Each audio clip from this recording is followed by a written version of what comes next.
They say a mother's love is unconditional. But in the Connolly household, love was a currency, and I was perpetually bankrupt. 9 years ago, over a dinner of roast lamb and expensive red wine, the air in our dining room shifted forever. My mother, Donna, slid a $120,000 tuition check across the mahogany table. It wasn't for me. It was for Julia, my sister, the golden investment. I remember the way the light caught the gold nib of my mother's pen as she looked at me. I was 18, working 2 jobs, exhausted, asking for just a fraction of that help. She didn't blink. She just said, "Paige, you have a certain ruggedness. You need to learn independence. The real world doesn't hand out participation trophies to the mediocre." I left that night with 1 suitcase, $340, and a hole in my heart where a family used to be. I didn't just leave a house. I left a narrative. I was the difficult one. The overhead.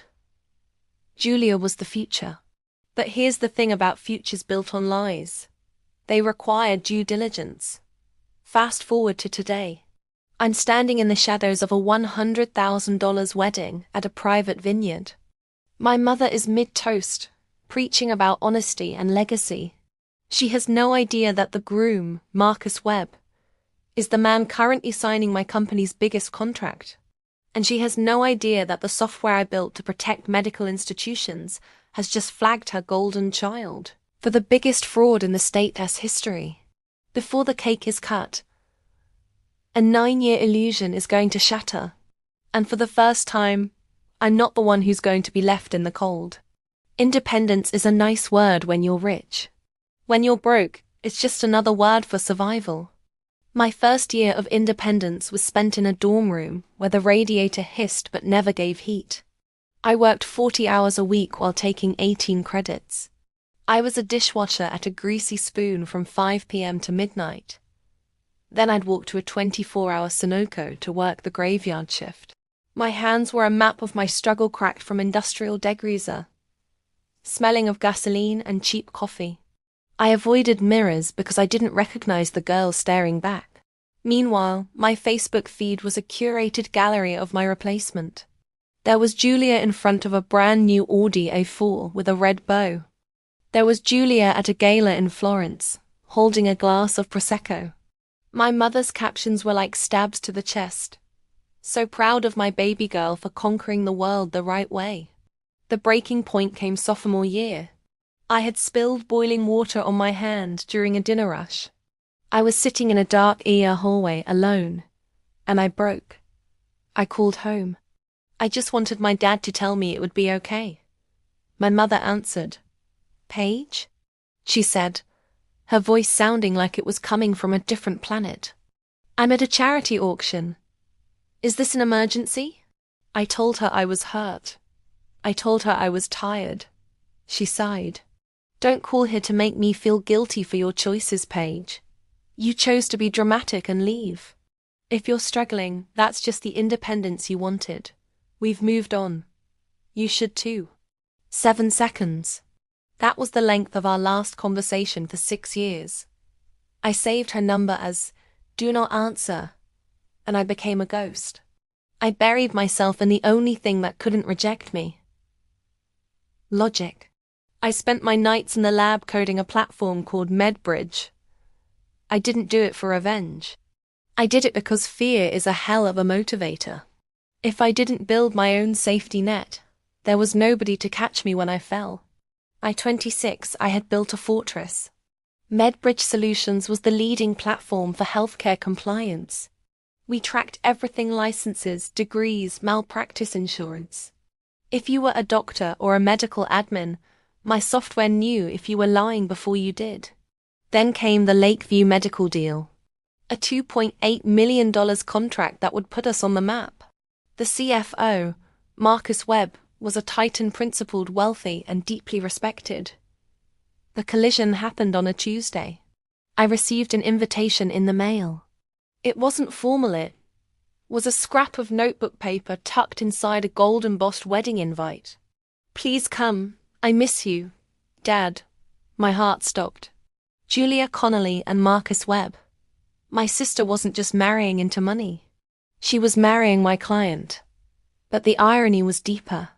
As part of our contract, MedBridge had to run a deep dive audit on all Lakeview senior staff to ensure the insurance premiums would be lowered. I sat in my office as my lead compliance officer, Sarah, walked in. She looked pale. "Paige, we have a Tier 1 discrepancy on the Lakeview roster. The senior administrator of their flagship clinic, a Julia Connolly. What is it?" I asked, my blood turning to ice. "She claims a master's in health informatics from Columbia." We checked. She enrolled, but she was dismissed for academic dishonesty sophomore year. She's been practicing for 3 years using a forged digital certificate. If the board finds out, the clinic loses its accreditation. Marcus could lose everything. I looked at the wedding invite. I had 72 hours. My sister wasn't just the golden child anymore. She was a ticking financial time bomb. And my mother was the one who had wound the clock. I didn't go to the Rosewood estate for a reunion. I went because in the world of high-stakes business, silence is complicity. The estate was a sea of white lily and $500 a bottle champagne. My mother was the star of the show, draped in silk, gliding through the crowd like she was royalty. When her eyes met mine, the glass in her hand almost shattered. She cornered me behind a trellis of white roses, the scent of the flowers sickeningly sweet. "How dare you show your face here?" she hissed, her voice vibrating with rage. "You've spent 9 years being a failure just to spite me. Don't you dare ruin Julia's moment with your bitterness."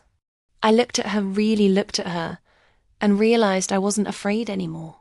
"I'm just here to see the independence you pay for, Mom. It looks expensive." I walked away and headed straight for the bar. That's where I ran into Marcus. He looked at me, then at my name tag, then back at me. "Paige Alcott, CEO of MedBridge? What are you doing at my wedding?" I took a breath. "Marcus, I'm not here as a CEO. I'm here because Julia is my sister." The color drained from his face. "Sister? Julia told me her sister was. She said you struggled with addiction. She said you were in and out of institutions. She told me the reason you weren't here was because you were unstable." I realized then that my mother hadn't just abandoned me. She had systematically murdered my reputation to keep her golden child's image pristine. But Marcus wasn't a man moved by gossip. He was moved by data. And I had the data. The climax didn't happen in a scream. It happened in a whisper that filled a room. During the speeches, my mother stood up. She spoke for 10 minutes about the Connolly honor. She called Julia the life in her life, and a titan of the medical industry. Then Marcus stood up. He didn't have a toast in his hand. He had a printed MedBridge compliance report. He looked at Julia.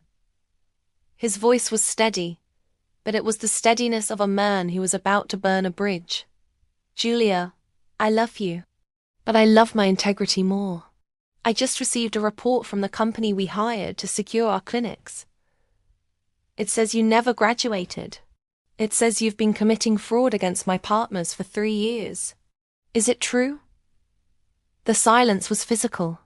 You could hear the wind in the vineyard. Julia looked at Donna. Donna looked at the floor.